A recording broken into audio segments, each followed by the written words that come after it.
untuk mendengar untuk menyanyikan lagu-lagu puji-pujian untuk Tuhan, mendengar firman Tuhan. Dan terlebih dahulu kita datang kepada Tuhan, kita menyerahkan ibadah kita supaya dia berada di dalam pimpinan penyertaan Tuhan Yesus. Dan saya akan bawa kita dalam doa, dan saya suka sekali kalau kita berdoa dengan suara kedengaran, dan saya akan mengaminkan doa kita. Dan kita memperingati teman-teman kita yang sedang mungkin yang sudah bercuti dalam minggu ini. Kita memperingati mereka, jemaat kita, supaya mereka senantiasa dalam perlindungan Tuhan dalam perjalanan mereka balik ke tempat destinasi mereka, dan kembali ke Labuan nanti dengan keadaan selamat. Dan kita juga memperingati kepada saudara-saudara kita yang sedang sakit dalam kelemahan tubuh. Saya tidak ingin menyebut satu persatu nama mereka. Kita mengingati mereka dalam doa kita. Kita yakin dan percaya dengan kuasa doa bisa menyembuhkan mereka, melawat mereka pada saat ini. Amin. Dan juga terkhusus kita berdoa untuk pembangunan retreat center kita yang sedang dalam pembangunan saat sekarang ini. Dan kita juga berterima kasih karena acara makan amal yang telah baru-baru minggu lepas telah berlangsung dan berjalan dengan baik, walaupun ada sedikit masalah dari segi faktor cuaca, tapi kita percaya semuanya itu berjalan dengan baik sesuai dengan pimpinan Tuhan. Dan berdoa juga untuk jemaat kita lokal di sini yang tidak kembali bercuti. Inilah kita wajah-wajah kita, mungkin ada yang esok atau lusa kembali bercuti juga. Dan berdoa terus supaya berkat Tuhan terus mengalir di setiap keluarga kita. Dan kelangsungan ibadah kita juga kita serahkan kepada Tuhan dari permulaan, pertengahan hingga selesainya. Oke, mari kita berdiri bersama-sama saudara yang kekasih dalam nama Tuhan Yesus. Mari kita berdoa bersama-sama dengan suara kedengaran. Saya akan mengaminkan doa kita. Mari kita berdoa. Bapa di surga, Bapa yang kami sembah di dalam nama Tuhan Yesus. Pada pagi hari ini kami datang kepadamu ya Bapa. Kami mengucap syukur atas waktu yang indah yang Tuhan telah berikan buat kami, sehingga kami bisa bersama-sama ada di tempat ini ya Tuhan, melangkah hadir di rumah-Mu ini ya Tuhan Yesus, rindu untuk memuji dan menyembah Engkau, mencari wajah-Mu ya Bapa di surga. Tuhan, kami mohon kepadamu ya Bapa, berkaryalah di setiap ruang ibadah ini ya Tuhan. Kami mohon kepadamu ya Tuhan Yesus, segala kuasa-kuasa dunia roh jahat di udara, kami minta di dalam nama Tuhan Yesus akan bisa dijauhkan di tempat ini, agar ruangan ini dipenuhi dengan suasana surgawi, biar Engkau berkarya, bertakhta di atas lewat segala puji-pujian ya Bapa di surga. Bapa di surga, kami mohon, kami bersaat ini kami berdoa untuk jemaat kami yang sudah bercuti ya Tuhan, tidak bersama-sama dengan kami pada pagi hari ini ya Tuhan. Tuhan, Kau berkati mereka di mana mereka berada ya Tuhan Yesus. Damai sejahtera Tuhan akan sentiasa menyertai mereka, memimpin mereka walau dimanapun mereka berada ya Tuhan Yesus. Setiap kendaraan yang mereka gunakan, apapun melalui udara, laut, darat ya Tuhan, Engkau pelihara mereka ya Tuhan. Kami mohon perlindungan Tuhan akan sentiasa menyertai mereka terus menerus ya Tuhan.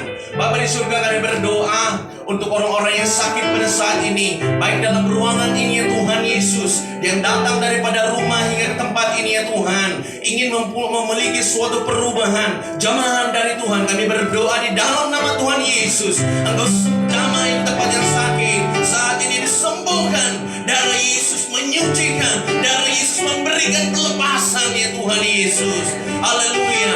Agar dia akan kembali dari tempat ini ya Tuhan, pada hari ini ya Tuhan, memperolehi kesembuhan, memperoleh sukacita, karena Tuhan menyembuhkan setiap yang sakit, bahagian yang sakit ya Bapa di surga. Kami berdoa juga untuk jemaat kami yang tidak bisa bersama dengan kami pada saat ini, mungkin yang sedang menonton acara kami secara live pada saat pagi hari ini, yang berada dalam keadaan kelemahan tubuh, di mana dia berada pada saat ini, kami mohon di dalam nama Tuhan Yesus, jamah dia, lawat dia tahu Tuhan pada saat iman yang ada dengan kami sehati sejiwa, supaya Tuhan memberikan roh kesembuhan kepada dia saat ini Bapa. Tuhan, lewat kesembuhan yang dia miliki, agar dia bisa menyatakan, menyampaikan kasih dan kebaikan Tuhan lewat kesembuhan ya Bapa di surga. Baik itu penyakit secara rohani, secara tubuh jasmani, Tuhan Tuhan, pada saat ini Kau jamah ya Tuhan Yesus, yang mempunyai masalah, yang mempunyai pergumulan kehidupan,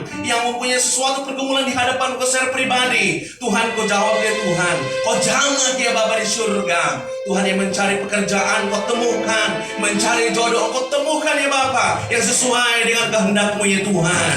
Bapa di surga, Tuhan, yang mengalami kekurangan kecukupan dari kekurangan dari segi keuangan, kebutuhan, Tuhan Kau curahkan berkat surgawi, berkat roh keuangan, supaya mereka dicukupi lewat daripada keperluan mereka ya Bapa. Karena kami percaya Tuhan Yesus, apabila kami senantiasa dekat, duduk dekat, melekat kepada Engkau, kami tidak pernah dipersia-siakan, kami tidak pernah dibiarkan ya Tuhan. Kami tahu pertolongan Tuhan pasti ada ya Tuhan Yesus, tepat pada waktunya. Tuhan, kami berdoa untuk pembangunan retreat center kami ya Tuhan Yesus, yang sedang berjalan pada ketika ini. Engkau berkati terus ya Bapa. Bapa di surga, kami berdoa bagi pekerja-pekerja kontraktor yang telah amanahkan untuk menyelesaikan proyek ini ya Tuhan. Berikan dia hikmat ya Bapak, kemampuan dari segi keuangannya Tuhan Kau pakai ya Tuhan Yesus, agar dia bisa menyiapkan pembangunan proyek ini ya Tuhan dengan jayanya Tuhan Yesus. Bapak di surga, Engkau memperhatikan dia kehidupannya Tuhan. Biarlah kasih setia Tuhan terus menyertai mereka dari dalam kehidupan secara pribadi, dan bahkan dalam keluarga mereka. Engkau perhatikan ya Tuhan Yesus. Biarlah keberadaan bangunan di tempat ini menjadi berkat bagi setiap orang yang di sekitar kami ya Tuhan Yesus. Inilah doa kami Bapa di surga. Kami berdoa ya Bapa, saat ini juga kami berdoa dan berterima kasih atas pimpinan Tuhan, atas di mana kami telah melaksanakan acara makan amal kami pada minggu lepas ya Tuhan, dan sehingganya berjalan dengan baik. Terima kasih Tuhan atas kasih dan penyertaan Tuhan. Berkat Tuhan sentiasa mengalir, Engkau curahkan buat pribadi-pribadi yang telah rela hati untuk menyumbang bagi tujuan pembangunan ini Bapa di surga. Ini doa kami Tuhan. Kami berdoa sekali lagi untuk kelangsungan ibadah kami pada pagi hari ini Tuhan. Kami menyerahkan ya Bapak, pertengahan hingga selesainya di dalam nama Tuhan Yesus. Segala kuasa-kuasa setan iblis sekali lagi yang berada di tempat ini, yang coba mengganggu konsentrasi kami, dan saat kami memuji dan memuliakan nama-Mu, kami mohon di dalam nama Tuhan Yesus agar dijauhkan dari tempat ini Bapa, agar suasana surgawi akan hadir dan terpancar di tengah-tengah kami pada pagi hari ini. Berkaryalah Tuhan lewat daripada puji-pujian, lewat daripada musik ya Tuhan, bahkan firman Tuhan yang bakal dicurahkan di tengah kami pada pagi hari ini, agar kami kembali di tempat ini untuk sebentar nanti Tuhan mampu memperoleh damai, sejahtera, sukacita daripada surgawi ya Tuhan. Terima kasih Bapa di surga, ini doa kami, karena kami mohon dan minta semuanya hanya dalam nama Bapa, Tuhan dan junjungan kami yang hidup. Terima kasih Bapa di surga. Semua anak Tuhan yang percaya katakan amin. Berikan kemuliaan Tuhan bersama-sama. Haleluya. Katakan haleluya. 1, 2, 3. Haleluya. Sekali lagi. Haleluya. Yang terakhir. Haleluya. Silakan duduk. Terima kasih jemaat Tuhan.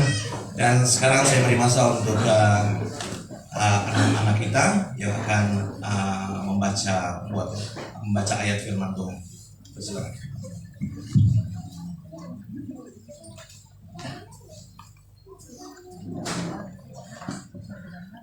Shalom.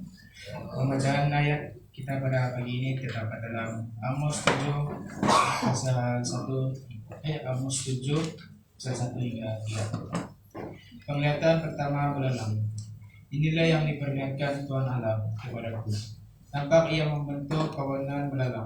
Pada waktu rumput akhir mulai tumbuh, yaitu rumput akhir sesudah yang dipotong bagi adat. Ketika belalang mulai menghabisi tumbuh-tumbuhan di tanah, berkatalah aku, Tuhan Allah, berikanlah kiranya pengampunan bagaimanakah Yakub dapat bertahan, bukankah ia kecil? Maka menyesallah Tuhan karena hal itu tidak akan terjadi, firman Tuhan.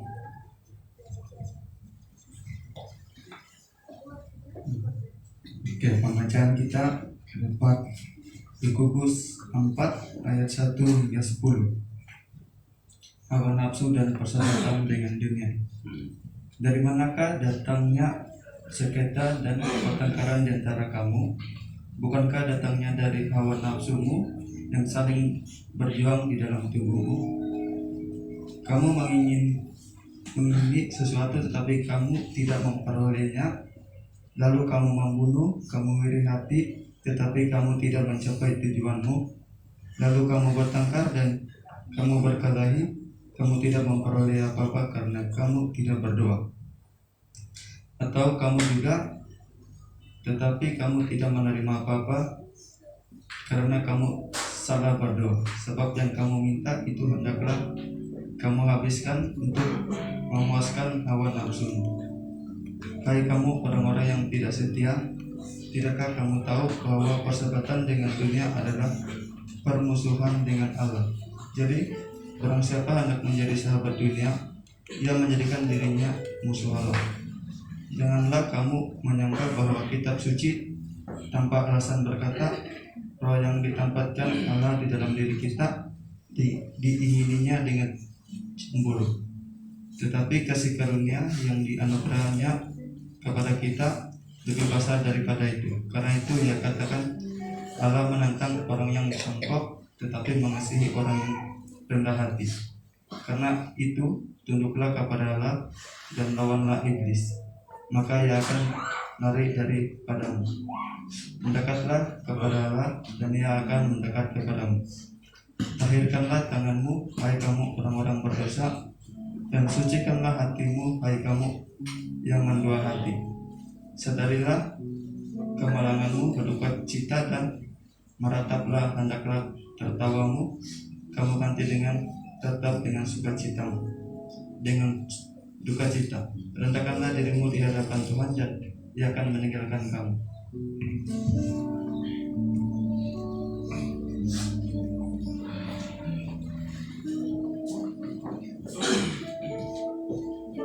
Shalom. Haleluya. Mari saya jemput tim pujian waktu depan.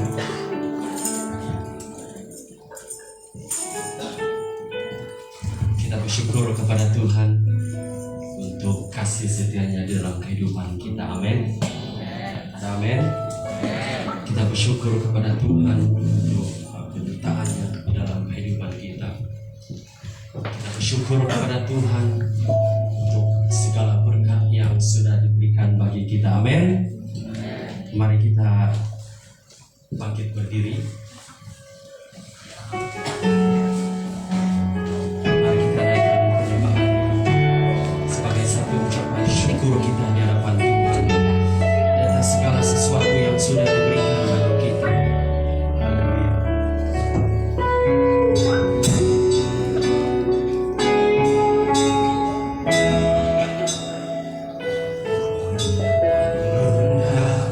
Bersyukur pada Tuhan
Berikan sorak-sorai bagi Tuhan kita. Haleluya. Kita dipilih dari segala bangsa. Amin. Amin. Haleluya. Mari kita terus memuji Tuhan. Kita dipilih.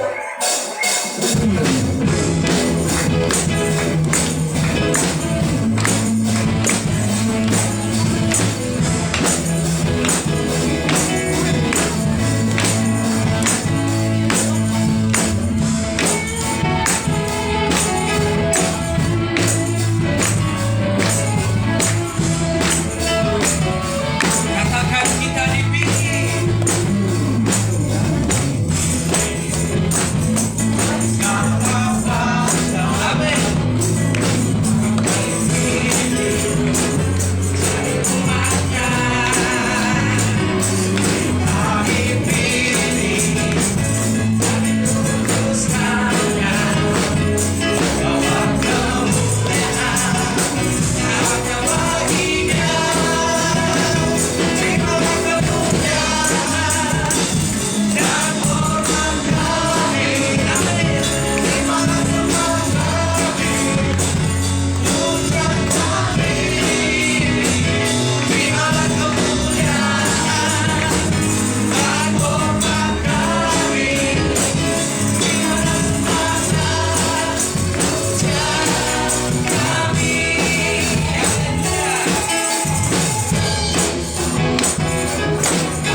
Haleluya. Kita terus meninggikan nama Tuhan. Amin. Siap memuji Tuhan. Haleluya. Mari bertepuk tangan saudara. Lebih kuat lagi.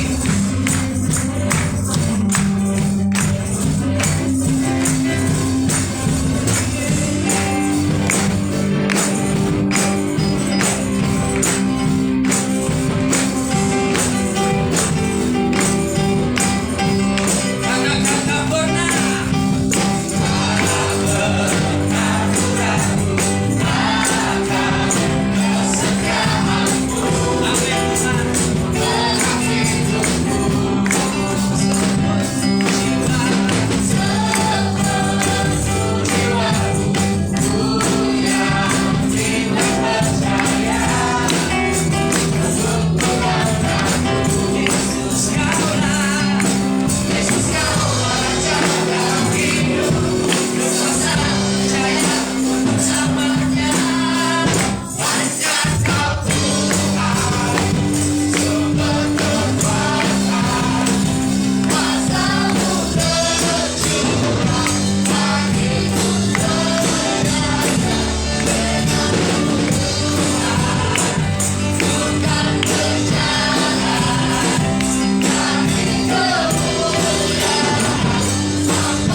Bapa,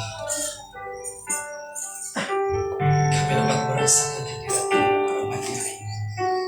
Bersama sedangkan kami di tempat ini ya Bapa. Yes, kami merindu setiap waktu Tuhan untuk menghidupi kebenaran. Engkaulah Tuhan, Engkaulah Raja yang berdaulat di dalam kehidupan kami.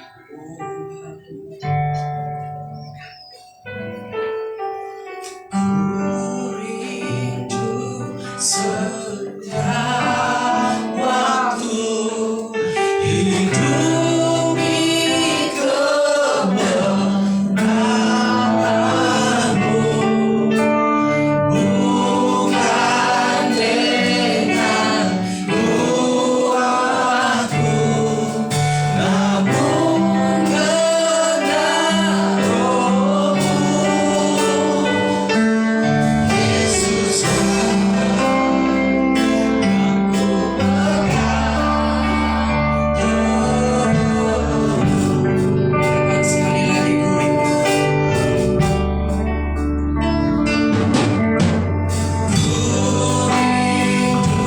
Setiap waktu hidupi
kesempatan yang terbaik buat kami untuk kami bersama mengagungkan Engkau Tuhan, sebab Engkau adalah Raja di atas segala raja dalam hidup kami. Kami tahu Tuhan, pastinya Engkau berdaulat menguasai seluruh kehidupan kami Tuhan. Apabila kami tiba di tempat ini Tuhan, sesuatu yang baru yang kami terima, yaitu urapan dan pekerjaan Tuhan terjadi di dalam setiap hati kami. Hamba berdoa Tuhan, Engkau terus memberkati setiap jemaat yang hadir ya Tuhan, supaya apabila kami datang di tempat ini, membuka selebar-lebarnya, seluas-luasnya hati kami Tuhan. Kami mau merasakan damai sejahtera, sukacita daripada surgawi tinggal di dalam hati kami, yang menjadi makanan rohani kami Tuhan pada pagi hari ini. Bagi mereka yang membawa diri di tempat ini dengan keadaan yang sakit, kami tahu Tuhan, Engkau adalah tabib yang ajaib. Engkau yang akan memberikan kesembuhan. Engkau Tuhan, kuasa-Mu tidak pernah berubah dahulu, hari ini, dan sampai selama-lamanya. Kami tahu Tuhan, itulah iman kami pada pagi ini. Akhirnya Tuhan berkarya lewat firman Tuhan yang kami pelajari pada pagi hari Tuhan, menjadi bagian yang besar buat kami. Haleluya. Di dalam nama Yesus Kristus kami sudah berdoa dan mengucap syukur. Amin. Baik.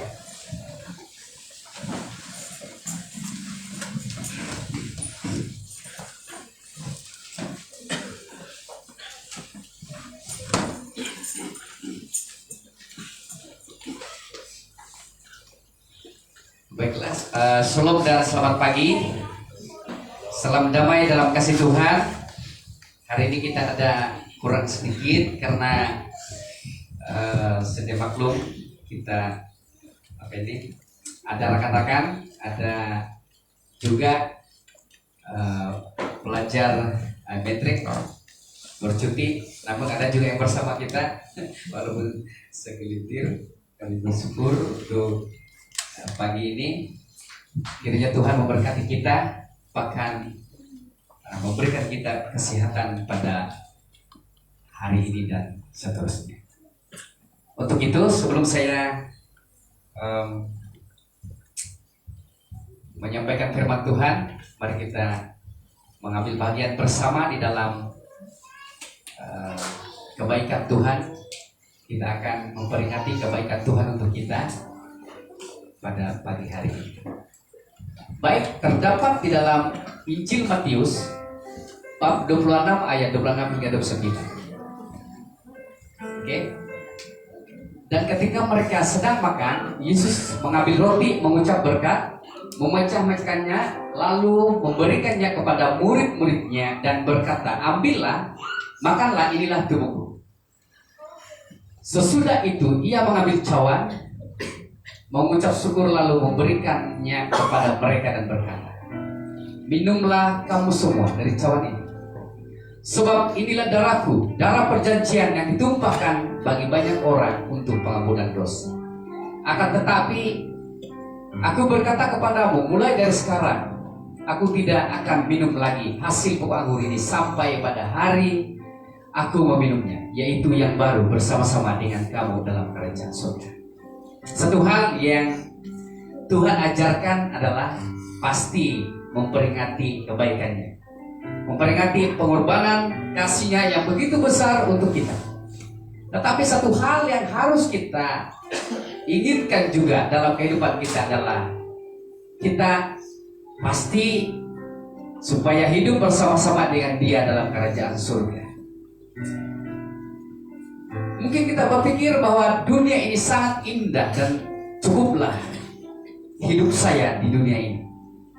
Saudara, dalam Alkitab atau firman Tuhan hanya mengajarkan, yaitu di dalam Yesus Kristus kita akan bersama-sama Dia di dalam kerajaan surga.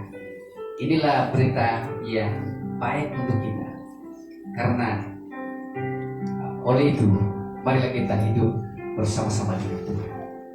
Hidup di dalam kasih Tuhan, hidup di dalam anugerah kemurahan Tuhan. Haleluya. Mari kita mulai satu lagu.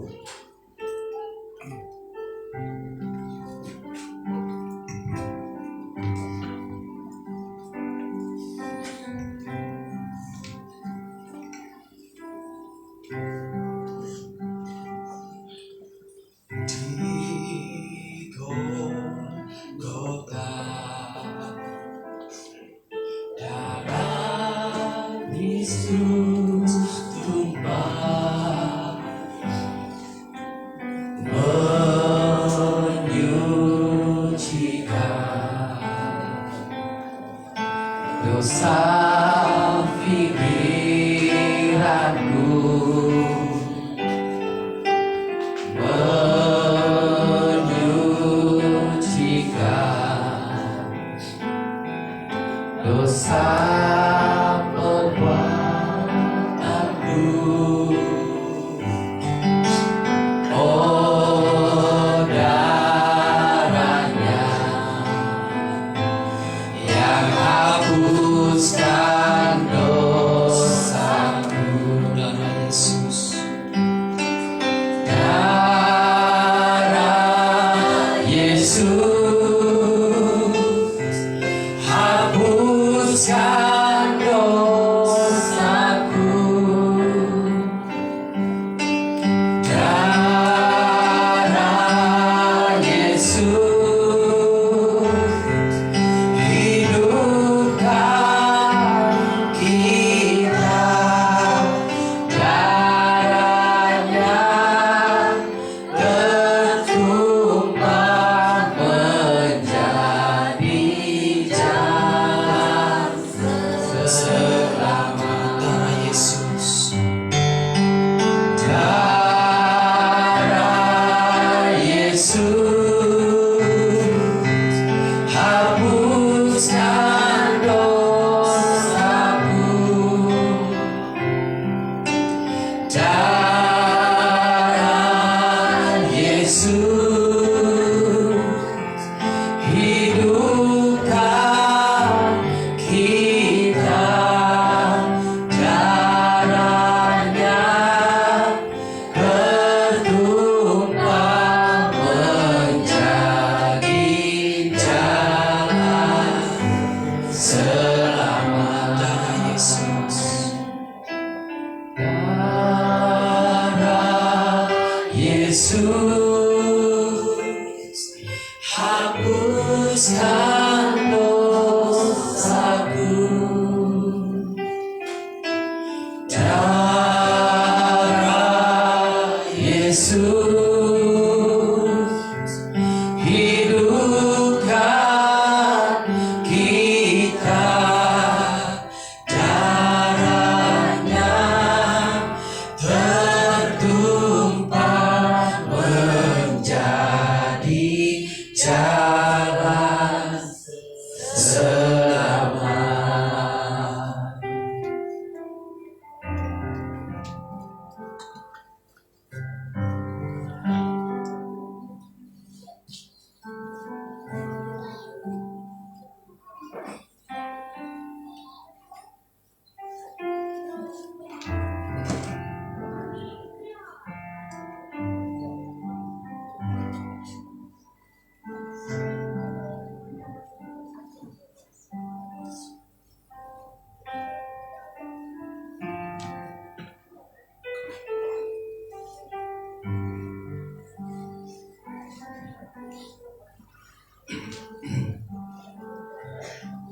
Baik, ada jemaat yang belum dapat? Boleh katakan.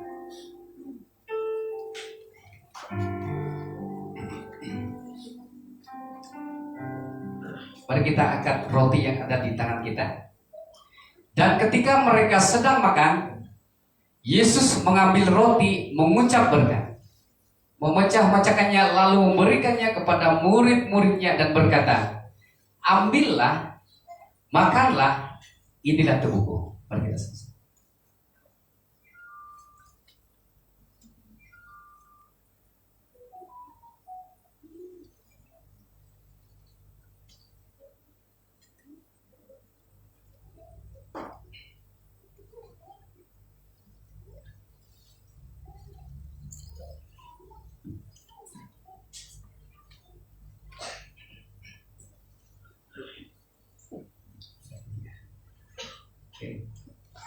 Kita akan sama-sama cawan yang ada di tangan kita. Dan sesudah itu ia mengambil cawan, mengucap syukur lalu memberikannya kepada mereka dan berkata, "Minumlah kamu semua dari cawan ini, sebab inilah darahku, darah perjanjian yang ditumpahkan bagi banyak orang untuk pengampunan dosa." Mari kita sama-sama.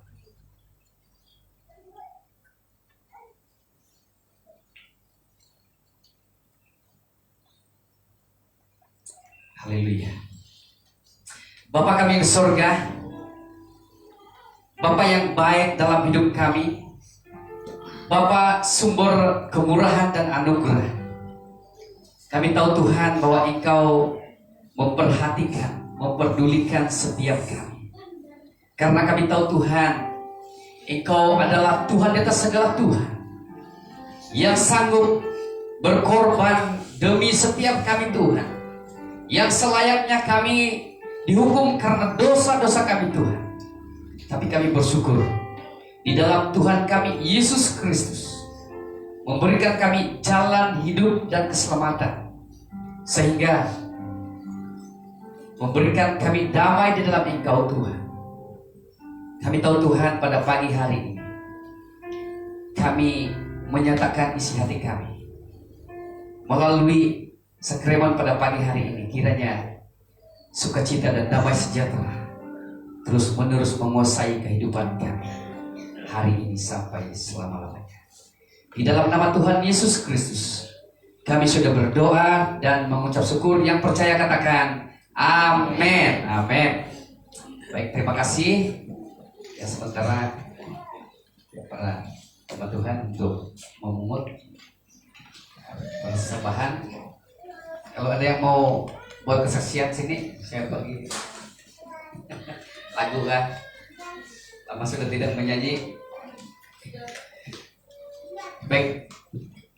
Oh, iya.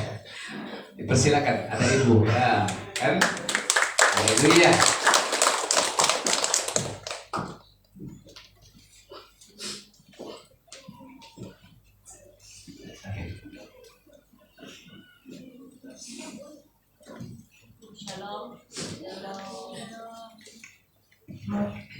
Shalom. Saya sangat bersyukur kepada Tuhan dapat melihat muka-muka jemaat SIB Pohon Batu pada hari ini. Ya, setiap tahun bertukar-tukar muka anak-anak pelajar matrikulasi ya. Dan saya secara pribadi mengucap syukur kepada Tuhan karena saya dapat bertemu dengan jemaat di SIB Pohon Batu pada kali ini. Pertama saya mengucap syukur kepada Tuhan karena saya telah Tuhan telah memberi berkat yang banyak kepada saya tahun ini. Mungkin anak-anak pelajar tidak tahu siapa saya, yang anak-anak pelajar yang baru nih. Saya jemaat SIB Labuan dari tahun 1985 ya, dan sampai 2012. Kalau ikut betul lah 2012 baru betul-betul kami terlepas, orang bilang tuh, daripada pelayanan kawasan Beaufort. Dan pada hari ini saya dapat melihat juga pelajar-pelajar yang baru tahun 2022. Memang setiap tahun saya datang ke sini karena melawat anak-anak dan cucu-cucu ya. Anak-anak saya membesar di sini. Kalau kamu melihat pemimpin gereja pada sekarang ini, Deacon Patrick, Deacon Gilbert, mereka masa itu remaja. Saya datang ke Labuan, kami sudah jemaat di Labuan. Ya, puji Tuhan, mereka masih ada hingga saat ini dan banyak lagi. Saya tidak dapat sebut kamu satu demi satu ya. Dan sekarang mereka tak lama lagi mungkin bercucu nanti di Labuan. Ya, dan begitulah keberadaan saya di Labuan. Nama saya Ibu Garit. Dan apa yang saya katakan tadi kembali kepada ucapan syukur saya kepada Tuhan karena berkat yang sudah Tuhan berikan kepada saya, walaupun sekarang saya ibu tunggal. Ya, suami sudah dipanggil Tuhan pada 2016 setelah kami balik kampung lah, sudah 5 tahun di kampung, oke? Dan tahun ini pada bulan 8 ini kedua kali saya datang ke sini lah, tapi yang pertama bulan 8 saya datang, saya terus sejak ke KL dan terus ke Bintulu, jadi saya tidak singgah di sini bersama dengan kamu, dan saya kembali pun dari sana tidak juga singgah, saya terus balik kampung, kemudian saya balik lagi ke sini, ya. Tujuan saya ke Bintulu, saya menjenguk cucu saya yang sudah 1 bulan lebih umur dia, baru saya dapat melihat dia. Sebenarnya saya mau pergi sambut dia sebenarnya, belum dia lahir saya mau pergi sana, tapi mereka meminta saya bersabar, tunggu habis pantang baru mami datang, mereka bilang. Jadi saya pun ikutlah. Kemudian 1 minggu saya di Bintulu, saya terbang ke KL balik, dan 1 minggu juga saya di sana bersama dengan cucu saya di sana. Cucu saya yang di KL tuh sudah 5 bulan lah, tapi saya yang menyambut waktu kelahiran dia juga. Bulan, kalau tidak salah saya bulan 3 saya pergi KL juga menyambut cucu. Kemudian saya terus balik ke Tinom, balik sini sambut cucu juga. Itu kamu tahulah,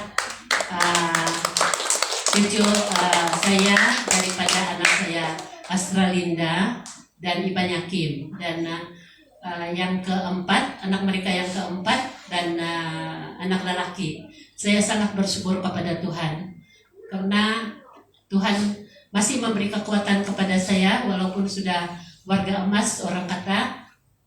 Memang kawan-kawan atau ibu-ibu yang di kampung tuh begitulah mereka katakan, "What juga kau di jalan round-round dunia ini?" Orang bilang sama saya, padahal bukan dunia, ya di Malaysia saja. Dan itulah satu ucapan syukur saya dengan Tuhan, kepada Tuhan, karena saya dapat melihat cucu-cucu saya. Pada tahun ini ada 3 cucu baru saya. Itu adalah berkat Tuhan, ya. Dan cucu saya yang sudah 6 hari umur dia, cucu saya yang ke-10, ya. Dan itulah ucapan syukur saya kepada Tuhan. Walaupun saya dalam keadaan, kadang-kadang saya takut juga jalan sendirian, ya. Kalau dari Tinom sendiri drive sampai ke sini, naik bukit turun bukit, saya katakan kepada anak kami Joy tadi, saya takut tayar pancit saja. Saya tidak takut kalau bilang orang-orang tuh, tidak ada orang jahat. Kadang ibu saya juga begitu risau karena saya banyak berjalan.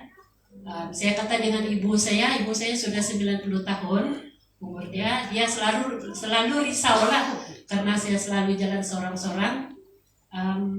Saya katakan, kau berdoa saja untuk saya. Kau juga tahu kan, saya bilang, Tuhan Yesus selalu menemani saya bilang. Macam itulah. Dia pun terhibur juga kalau saya bercakap seperti itu. Kita yang percaya kepada Tuhan, tidak ada tempat lain kita bergantung, berharap. Walaupun kita ada pasangan, kita tidak juga, dia juga tidak dapat menyelamatkan kita kalau ada sesuatu yang berlaku, saya bilang. Hanya kepada Tuhan Yesus saja yang kita berharap. Oke, itu kesaksian ucapan syukur saya. Dan akhir daripada ini saya buat satu lagu juga. Biasa saya kesini selalu saya bersyukur kepada Tuhan. Saya menggunakan talenta yang Tuhan berikan kepada saya. Walaupun mungkin tidak seperti anak-anak muda yang memiliki kode yang sempurna, tapi sepakat saya boleh memuji Tuhan dengan apa yang saya ada, yang Tuhan telah titipkan kepada saya untuk saya memuji Tuhan.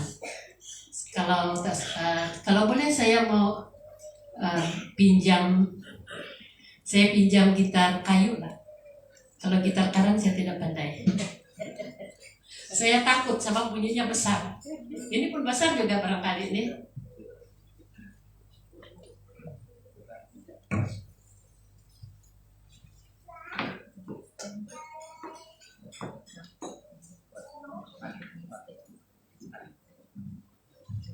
Kalau chord saya lari-lari itu terima sajalah.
Dia juga satu daripada jemaat kami lah. Dia bersekolah di Labuan.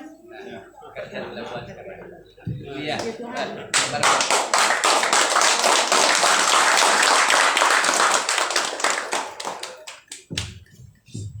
Saya ambil mic sekejap lah ya, 1 menit. Sebab tempat kekuatan daripada melihat orang-orang lama ini masih setia dalam Tuhan, masih kuat dalam Tuhan. Ada ibu yang banyak di sini yang kenal. Tahun 95 saya di sini. Saya tinggal di gereja ini, tinggal di atas. Saya masa itu praktikal dan mereka itu ibu saya dengan ya, maksudnya cucunya di depan dia dulu. Anak saya itu yang 5 orang. Coba diri anak saya 5 orang. Ini anak saya.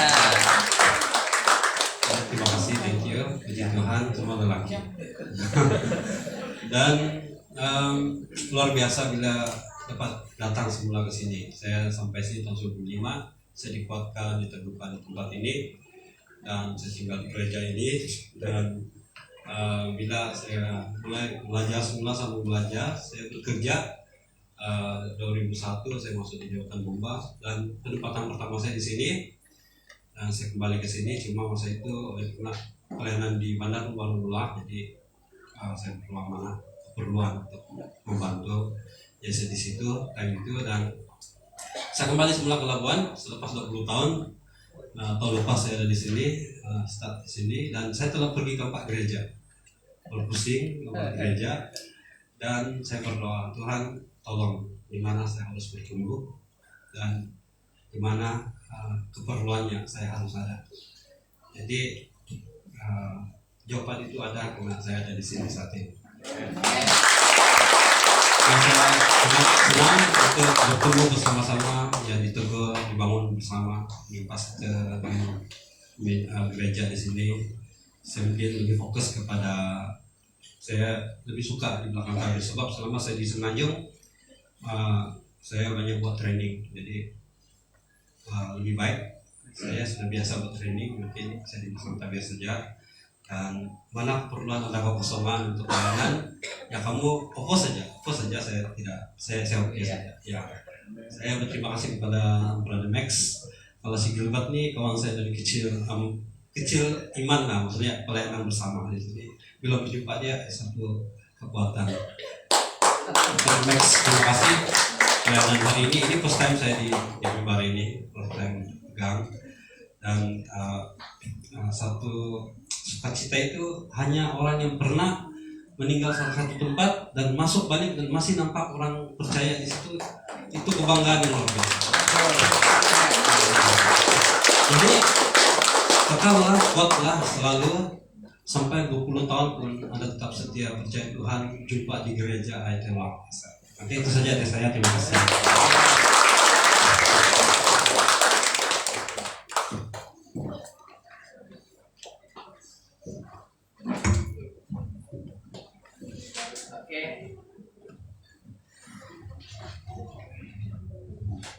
Terima kasih untuk buat ibu dan saudara yang memberi kesaksian kita untuk satu kekuatan lah untuk kita kan, beri dorongan buat kita walaupun banyak tahun berlegar-legar dan mungkin di luar sana, maksud saya karena faktor pekerjaan, tapi Tuhan pasti membawa sesuai dengan waktunya. Oke, kenapa saya bagi masa pada pagi ini? Karena saya lihat ada masa sedikit lah, boleh saya beri peluang kepada mereka yang ada kesaksian tadi. Oke, puji Tuhan. Pagi ini kita akan mendengar firman Tuhan berbicara tentang kemerdekaan orang percaya. Oke, ini lanjutan daripada bulan yang lalu.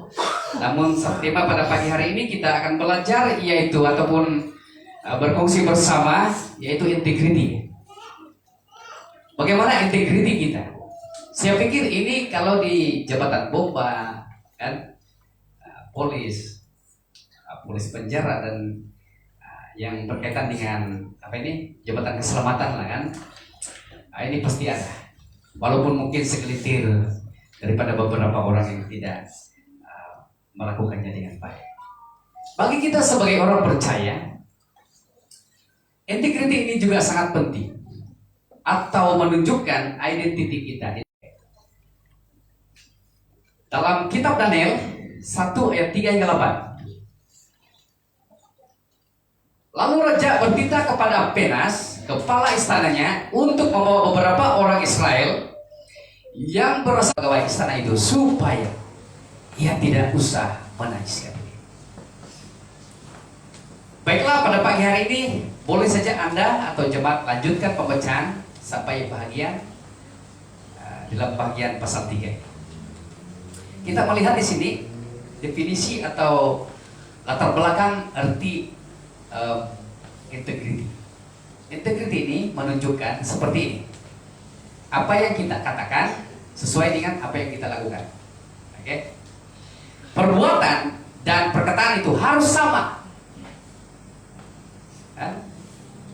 Seolah-olah kita gambarkan perkataan itu seperti tayar kereta depan, di mana dia ke arah kanan kiri lurus, itu tayar belakang harus ikut. Inilah yang dikatakan integrity. Integrity juga berbicara tentang mendengar dan melakukan firman Tuhan. Murid Yesus berkata, bukan saja kita menjadi pendengar firman Tuhan, tetapi menjadi pelaku firman Tuhan. Yang ketiga adalah setiap orang percaya atau anak-anak Tuhan perlu memiliki integriti sebagai identity yang kukuh atau konkret. Nah, dalam hal ini berbicara merangkumi bahwa inilah integriti orang yang percaya kepada Kristus. Anak Tuhan bukanlah orang atau punya integriti yang memakai topeng. Kan? Coba kalau kita memakai topeng. Mungkin itu saudara kau punya istri pun mungkin tidak kenal sudah. Janganlah pakai topeng, pakai masker pun ada yang hampir-hampir tidak kenal, betul nggak? Itu orang lain. Kalau hampir-hampir tidak kenal lagi dengan istri, alamat ini amat bahaya, kan? Itu hanya separuh muka pun sudah kita hampir tidak kenal. Jadi, saudara, anak-anak Tuhan bukan seperti ini. Yang pertama, yaitu bukan. Mereka ini 4 sekawan pemuda yang Tuhan panggil daripada suku Yehuda. Kalau Yehuda itu anak kepada Salomo suku. Di sebelah bawah itu adalah Rehabiam. Dan mereka juga adalah kan? Atau pekerjaan-pekerjaan yang mungkin taraf yang rendah.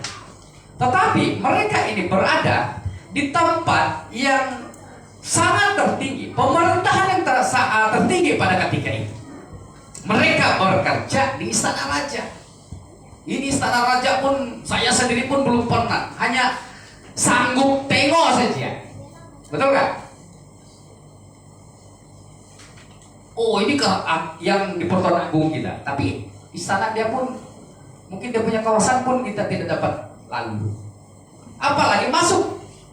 Tapi dalam cerita ini menceritakan bahwa inilah kehebatan orang yang punya integriti walaupun dalam masa yang sama mereka masih muda. Kan? Apa pengaruh mereka? Mari kita lihat beberapa hal. Yang pertama, mereka memiliki ketetapan. Atau Daniel di sini secara fokus, Daniel memiliki ketetapan dan melakukan apa yang menjadi ketetapan hatinya. Berarti ketetapan itu dasar atau prinsip hidup kita itu bermula bukan pada situasi yang kita hadapi. Betul kan? Kadang-kadang gaya orang tidak percaya Tuhan, bila dia susah, dia susah. Bila dia senang, dia senang. Kira-kira begitu. Tetapi Daniel di sini ketetapan yaitu bermula bukan pada keadaan, bukan pada ruang lingkup istana itu, tetapi bermula dari hati. Kita diajar. Yesus berkata, apa yang kau katakan itu bermula dari hati. Saya pikir ini pun sudah saya jelaskan, kan? Oke. Dalam hal itu saudaraku, Daniel berketetapan untuk tidak menajiskan diri.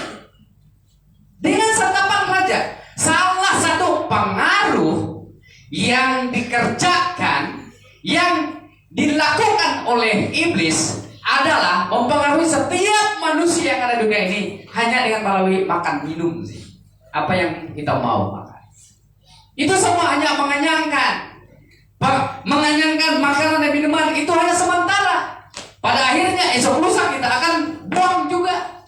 Tetapi apa yang ketetapan Daniel di sini adalah tidak menajiskan dirinya dengan makanan dan dengan anggur yang biasa diminum oleh raja.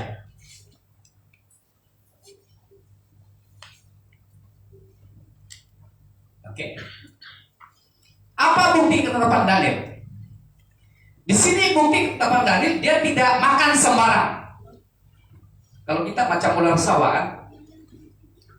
Kalau kita macam itu buaya atau biawak, apa saja dia jumpa lalu boleh makan, dia ingat makan saja. Saudara, orang Kristen adalah punya ketetapan hati. Seperti Daniel. Pertama-tama, janganlah dulu menginginkan masuk surga. Semua orang, termasuklah orang yang tidak masuk di gereja, mau masuk surga juga itu. Betul nggak? Kan? Tetapi dalam Alkitab pagi hari ini berbicara, setiap kita, bahkan yang percaya kepada Tuhan, pasti mau ingin masuk surga. Mungkin kalau saya berkata atau menyoal kita, siapa yang mau masuk surga? Pasti semua mau. Kan? Apalagi kalau saya bilang kalau saya ada duit di sini, siapa yang mau duit? Mesti ada yang mau. Tetapi kita lihat di sini, bukti daripada hati Daniel untuk tidak menajiskan dirinya adalah makan sayur, santapan raja. Apa yang dia makan waktu itu hanya makan sayur sih. Kita lihat ini kerendahan hati Daniel, kan? Oh, ini raja bos makan daging yang dimasak oleh chef yang 5 bintang. Tidak apalah, saya makan pucuk ubi saja lah. Mungkin lah waktu itu pucuk ubi. Hanya Daniel makan sayur, minum air putih saja, dan tidak minum anggur. Yang kedua, bukti ketetapan Daniel di sini adalah dia tidak merusakkan tubuhnya sendiri. Dia tidak merusakkan tubuh hanya sekadar makanan jasmani. Saya pikir sebagai orang percaya, anak-anak Tuhan, integriti kita adalah tahu atau pandai membedakan mana makanan yang perlu kita makan atau tidak. Inilah yang terjadi pada Daniel. Lebih baik saya makan sayur saja, minum air putih daripada minum minuman raja. Kalau mungkin kita berada di posisi Daniel ketika itu, mungkin dia pun mau hampir-hampir raja juga kan, karena dialah orang terdekat dengan raja. Tetapi apa yang dibuat, apa yang dinikmati oleh raja, Daniel tidak ikut. Kalau kita mungkin waktu itu, ini makan raja ada sisa pun dia makan itu, betul kan? So, yang makan itu raja lah. Mungkin yang sisa-sisa yang dibawa sana pun dia pungut makan. Kenapa? Mungkin ada orang kata, kenapa mau makan tuh anjing? Kan tidak, ini makanan raja apa itu? Kerakusan. Tidak apalah, mungkin kehidupan kita juga seperti hari. Yang ketiga, ketetapan Daniel di sini adalah dia konsisten melakukan apa yang dia kata. Nah, inilah bukti daripada arti integriti tadi.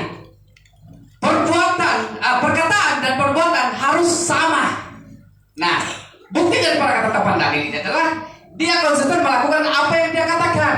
Dalam Alkitab mencatat Daniel memiliki kecerdasan berpikir. Inilah dikatakan mentality orang percaya di dalam Kristus. Dia lebih baik, 10 kali lebih baik, dari orang lain. Nah, bayangkan, salah satu tokoh yang sangat dan amat terkenal dalam Alkitab adalah Daniel.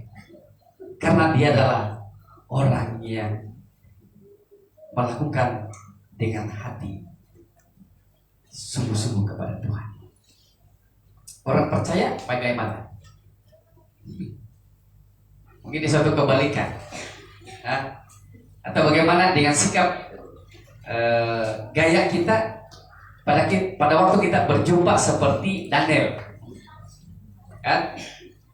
Kita tetap memilih untuk tidak kompromi sebenarnya, atau tidak kita mau bermain dosa. Nanti kalau kita bermain dosa, akhirnya dosa yang menguasai kita.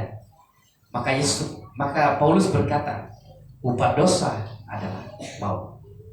Tidak ada yang boleh mengeluarkan kita daripada hukuman dosa selain Kristus Yesus. Bagaimana dengan orang percaya juga? Marilah supaya tetap berpegang teguh pada firman Tuhan. Itu juga satu kesaksian saudara kita tadi. Dan itu memang sesuatu hal yang terbaik bagi kita lakukan. Apa saja cobaan, badai, angin, taufan melanda, kita tetap bertahan sebab kita percaya Yesus Kristus ada di dalam hidup kita. Oke? Yang kedua, integriti yang ada pada Daniel adalah kerendahan hati. Kerendahan hati adalah salah satu buah roh. Kerendahan hati adalah salah satu hal yang harus kita sampaikan kepada orang lain. Bagaimana? Saya adalah orang yang paling rendah hati? Tidak. Tetapi melalui perbuatan kita. Di sini dikatakan di dalam Daniel sebelum daripada ayat bab 3 itu, dalam bab 2 mengatakan ayat 23, ya Allah nenek moyangku, kupuji dan kemuliakan engkau, sebab engkau mengaruniakan kepadaku hikmat dan kekuatan. Bukan raja Nebukadnezar tadi kan? Bukan raja Darius tadi. Daniel ini dia sangat berbangga karena dia hidup juga kepada 3 raja. Jadi pastinya kalau 3 raja itu sudah lain-lain, dia punya peraturan kan. Tetapi dia tetap, karena dia tahu bahwa hanya Allah yang memberikan dia hikmat. Kalau mungkin saya bertanya dengan kita, apa yang terkenal dengan Daniel? Daniel dia terkenal doa dan puasa. Ini yang pertama kan? Pasti dia salah satu orang terkenal. Yang kedua, dia adalah terkenal karena dia adalah pemuda yang paling cemerlang dalam hidupnya. Karena apa? Ketetapan hati. Dia terkenal karena dia hidup pada 3 raja, tapi dia tetap melayani Tuhan. Oke. Integriti yang ditunjukkan oleh Daniel di sini. Yang pertama, ketika Raja Nebukadnezar mendapat mimpi. Mungkin banyak yang bermimpi malam ini, malam tadi. Ada yang mungkin banyak yang bermimpi cita-cita. Tapi mimpi bukan sembarang mimpi yang terjadi pada pelayanan hidup Daniel. Karena mimpi itu adalah memang dari Tuhan. Tetapi rahasia daripada mimpi itu dibukakan oleh Tuhan sendiri melalui orang yang benar. Orang yang memiliki integritas seperti Daniel. Karena sebelum itu kita melihat Daniel ini hidup dengan percaya kepada Tuhan, konsisten dengan doa, konsisten dengan puasa, konsisten dengan melayani Tuhan di dalam istana. Saya pikir dalam Alkitab bukan saja dia melayani santapan raja, tetapi mungkin dia juga memberi konseling kepada pegawai-pegawai yang lain, sehingga pegawai-pegawai istana kenal dengan hidupnya. Nah, yang kedua di sini adalah dia melakukannya bukan untuk mendapat kedudukan.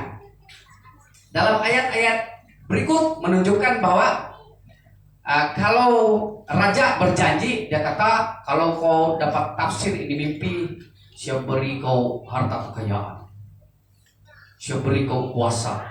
Nah, kalau kita waktu itu, oke raja, mungkin kita itu kan, mungkinlah tidak sama, kan? Nah, yang ketiga di sini adalah Tuhan memberikan kebijaksanaan melalui orang yang rendah hati. Berarti poin yang kedua ini menunjukkan Daniel, orang yang berintegriti adalah memiliki kerendahan hati. Jadi pasti Tuhan mengaruniakan kerendahan hati. Tuhan mengaruniakan kebijaksanaan kepada mereka seperti itu.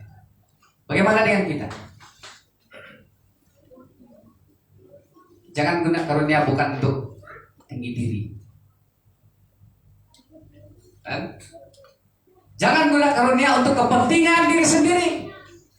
Kepentingan untuk melayani Tuhan. Oh, ini orang ini hebat ini, mari kita undang-undang. Kan? Dia bawa sama juga. Kalau hati pendengar, hati jemaat tidak terbuka untuk firman Tuhan, sama saja. Oke? Yang kedua di sini, bagaimana dengan kita saudara jemaat yang dikasihi Tuhan? Ini suatu peringatan untuk kita, yaitu jangan mempergunakan karunia untuk melayani. Apa dia? Gunakan karunia untuk melayani dan membawa jiwa-jiwa datang kepada Tuhan. Karena pertama tadi tidak boleh mengatakan ini karunia saya. Berarti menunjukkan kesombongan, kan? Menunjukkan tinggi hati sudah. Cuma kalau kita lihat Daniel, dia percaya Tuhan, punya keseimbangan, melayani raja dengan baik. Saya pikir pada ketika itu Daniel berdoa untuk raja-raja yang dia layani, sehingga raja pun, oh, ini orang bagus ini. Alkitab mencatat ini raja Nebukadnezar digambarkan sebagai iblis. Oke? Dibayangkan kalau apapun dia kata pasti ikut. Kadang-kadang selalu juga itu kan, hanya dengan kita punya suara semua orang ikut. Padahal hati jauh daripada Tuhan. Oke? Yang ketiga di sini kita pelajari adalah untuk kita gunakan karunia untuk membawa orang lain memuliakan Tuhan. Tapi kadang-kadang suatu kontras atau pertentangan menggunakan karunia sehingga orang menjadi batu sandung. Oke? Atau tersandung. Yang ketiga di sini kita lihat integriti orang percaya di dalam Kristus, yaitu memiliki iman kepada Tuhan dalam segala keadaan. Nah, ini kan? Bila sudah susah, ayo tidak iman. Bila senang, ayo lupa Tuhan. Minggu lalu saya kongsikan bahwa banyak orang suka hanya berkat. Dengar, terlalu manis dia dengar. Oh, ini khotbah ini manis. Oh, bagus. Kan? Oh, berkat. Diberkatilah orang yang percaya, diberkatilah orang yang haus akan firman Tuhan, diberkatilah orang yang lapar, haus, dan sebagainya. Yesus berkata, tambah lagi, akulah roti, akulah air kehidupan. Wah, ini semua enak-enak saja. Apa? Orang selalu bilang nyaman. Kan? Itu saja kita mau dengar, yang bagus saja. Tapi bila peringatan Tuhan keras tidak mau. Dia bilang itu peringatan untuk orang lain.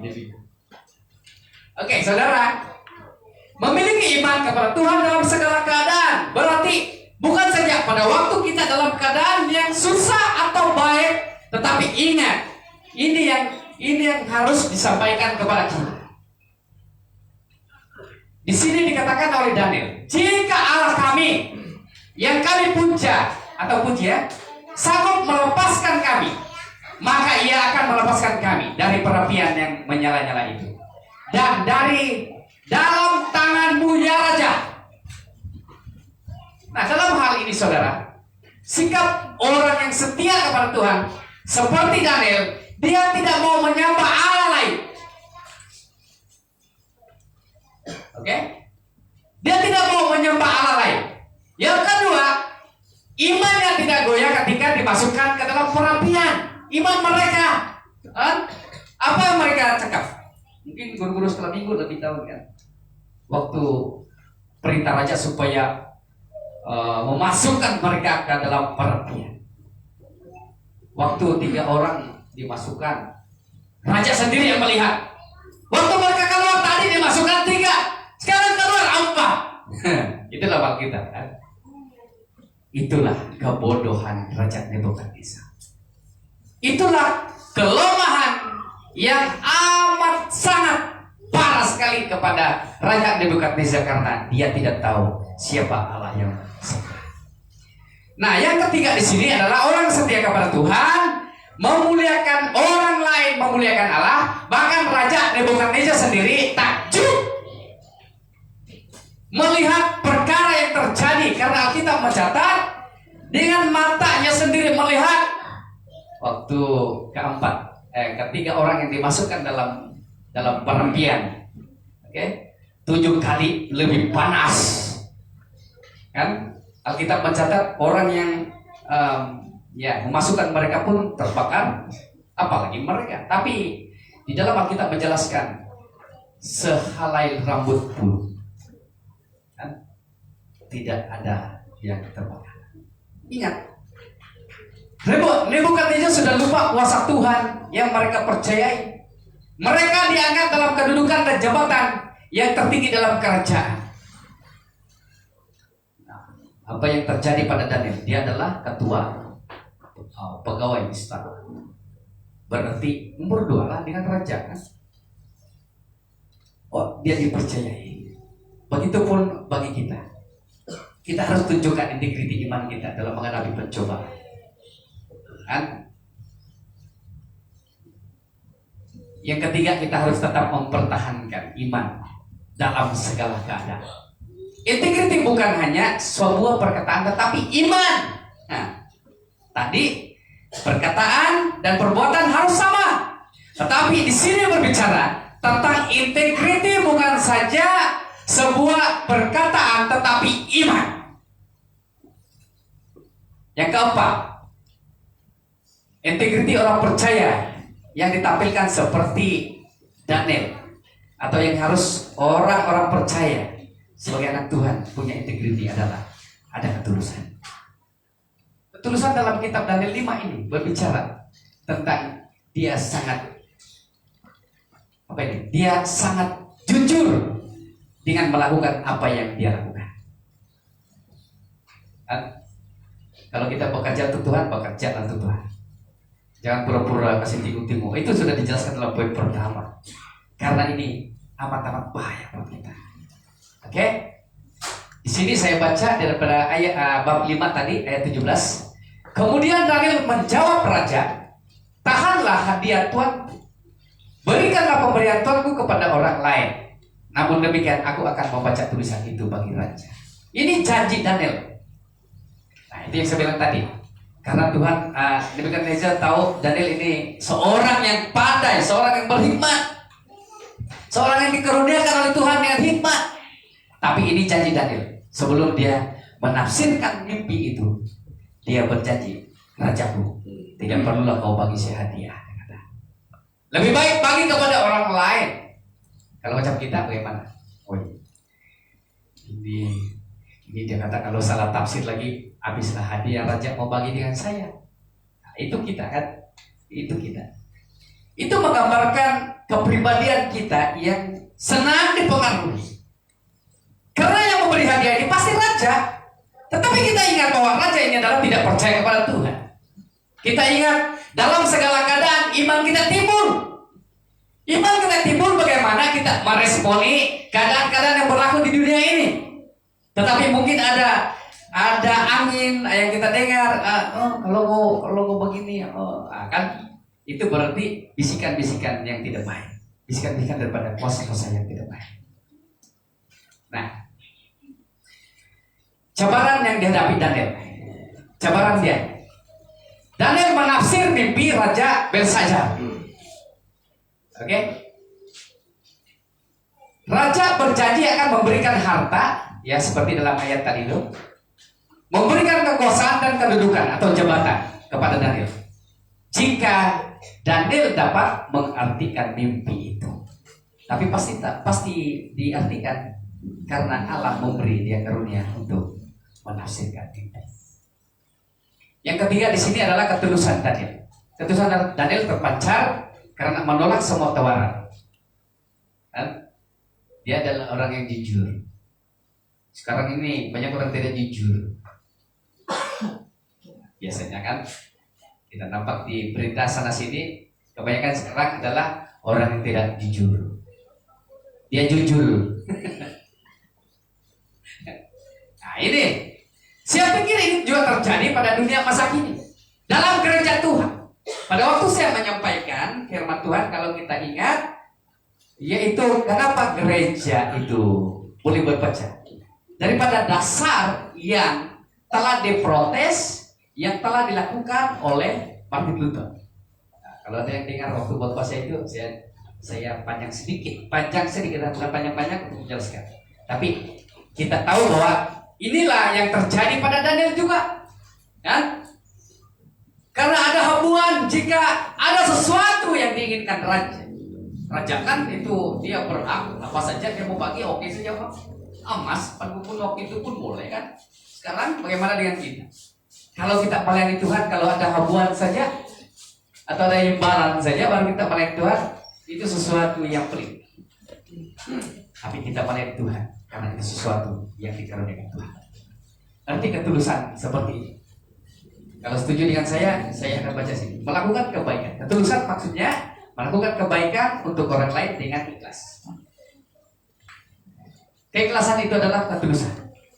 Bukan karena ingin mendapatkan imbalan atau balasan. Sama dengan kasih Yesus yang tidak bersyarat kepada kita. Hendaklah kita melakukan segala sesuatu tanpa balasan. Kira-kira kalau Yesus mengasihi kita bersyarat seperti ini. Sekarang kalau kamu mau diselamatkan, mesti kamu bagi saya 100.000. Kalau mau, di mana saya mau cari 100.000? 1.000 pun susah. Kalau nilai 100.000 rupiah, bolehlah. Tapi itu pun sangat mahal. Saudara, Yesus tidak berkata sama ada 100.000, 10 ringgit, tapi Yesus berkata percayalah kepadaku. Kan? Itu saja syaratnya. Tetapi itu manusia punya pilihan. Kita ada pilihan. Percaya atau tidak itu terserah. Kan? Karena Yesus sudah berkata kepada kita. Saudara, tadi di sini kita melihat dalam Daniel 6 ayat 5 berbicara Daniel dia dipercayai. Daniel dia setia. Daniel dia tidak bercacat celah. Gereja Tuhan bukanlah bukan mudah untuk memiliki integriti, tetapi itulah kehendak Tuhan bagi kita. Okay? Janganlah ada dosa menjadi alasan untuk kita hilang integriti. Oh, saya ini masih 50-50. Kan? Kalau masuk di gereja, hidup masih duniawi, itu bukan alasan. Okay. Kalau kita mau menjadi integriti itu dimurnikan, firman Tuhan memurnikan di dalam Yesus Kristus. Jemaat Tuhan yang dikasihi, marilah kita untuk memiliki ketetapan hati, kerendahan hati, ketulusan, dan mau diproses oleh Tuhan adalah kunci hidup kita dipakai oleh Tuhan. Pagi ini kita mau supaya seperti Daniel dalam gereja Tuhan, menjadi orang yang setia, menjadi orang yang amat rapat dengan Tuhan, menjadi orang yang melakukan kepentingan orang lain juga, bahkan memuliakan Tuhan.